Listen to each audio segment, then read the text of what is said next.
بسم اللہ الرحمن الرحیم، السلام علیکم۔ مجھے ایک نوٹیفیکیشن موصول ہوا ہے اور اس نوٹیفیکیشن کے مطابق ڈپٹی کمشنر راولپنڈی جناب حسن وقار چیمہ نے میرے تحصیل کلر سیدہ میں داخلے پر پابندی عائد کر دی ہے۔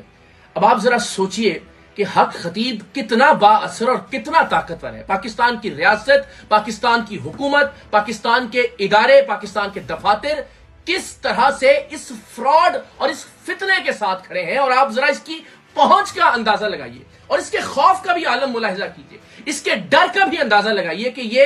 ایک اکیلے تنہا شخص سے، میں نے علل اعلان یہ کہا کہ میں اکیلا آ رہا ہوں، لیکن یہ اتنا ڈرپوک اور اتنا بزدل ہے کہ اس نے منت سماجت کر کے، اس نے اپنا اثر و رسوخ استعمال کرتے ہوئے یہ نوٹیفیکیشن جاری کروا دیا کہ اقرار الحسن کلر سیدہ میں داخل نہیں ہو سکتا۔ لیکن مجھ پر اگر مقدمہ ہوتا ہے میں اس کے لیے بھی تیار ہوں، میری گرفتاری ہوتی ہے میں اس کے لیے بھی تیار ہوں، لیکن میں اپنا آئینی اور قانونی حق استعمال کرتے ہوئے کلر سیدہ جاؤں گا۔ یہ میرا آئینی حق ہے، مجھے آزادی ہے نقل و حرکت کی، اور میں تنہا جا رہا ہوں۔ میں کوئی اسلحہ لے کر نہیں جا رہا، میں کوئی جتھا لے کر ساتھ نہیں جا رہا، میں اکیلا وہاں جا رہا ہوں میڈیا سے بات کرنے کے لیے، میڈیا کے سامنے ثبوت اور تفصیلات رکھنے کے لیے، اس بد کردار اور بدبخت انسان کو مزید ایکسپوز کرنے کے لیے، اور یہ بطور صحافی میرا حق ہے، اور اسی طور بھی مجھے اس حق کے استعمال سے نہیں روکا جا سکتا۔ لیکن آپ ذرا ملاحظہ کیجئے کہ یہ انتظامیہ، یہ سوئی ہوئی انتظامیہ اس سے پہلے حرکت میں نہیں آئی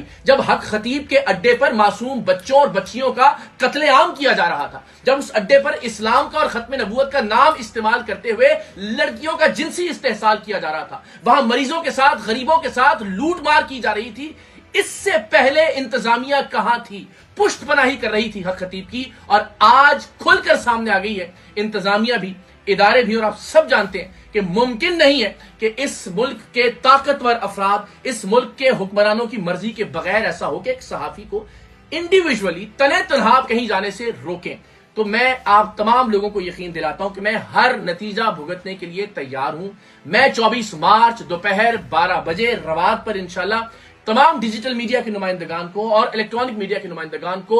دست بستہ دعوت دیتا ہوں، آپ تشریف لائیے، اور آپ سب کے سامنے انشاءاللہ حق خطیب کے حوالے سے میں اپنا یہ پورا سفر اور تفصیلات رکھوں گا، پاکستان کے عوام کے سامنے آپ کے توسط سے تفصیلات رکھوں گا، اور پاکستان کے عوام یہ فیصلہ کریں